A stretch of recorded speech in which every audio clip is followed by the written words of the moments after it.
మొదటగా ఈ వీడియోలో మనం భగవద్గీత అధ్యాయము 2 శ్లోకము 1ను పరిశీలిద్దాం.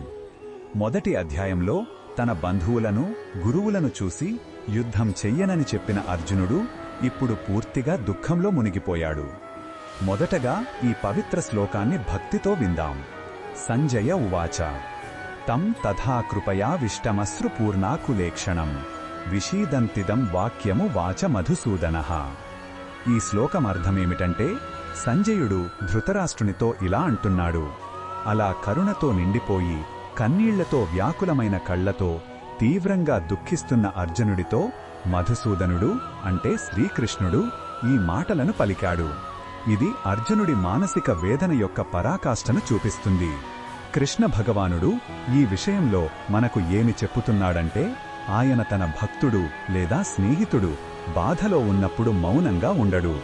సరైన సమయం కోసం వేచిచూసి వారిని ఆ చీకటి నుండి బయటకు తీసుకురావడానికి జ్ఞానాన్ని అందిస్తాడు.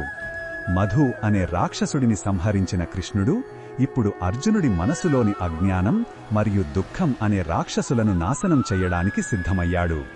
ఈ బోధనను మన దైనందిన జీవితంలో ఎలా ఉపయోగించుకోవచ్చంటే, మనకు కూడా జీవితంలో కష్టాలు వచ్చినప్పుడు అర్జునుడిలాగే మనం పూర్తిగా నిస్సహాయంగా భావిస్తాం. అటువంటి సమయంలో మన అహాన్ని పక్కన పెట్టి దైవం వైపు లేదా ఒక మార్గదర్శి వైపు తిరగాలి. మనం వినడానికి సిద్ధంగా ఉన్నప్పుడే మనకు సరైన మార్గం కనిపిస్తుంది. బాధపడటం మానవ సహజం, కానీ ఆ బాధలోనే ఉండిపోకుండా మార్గదర్శకత్వం కోరడం వివేకం.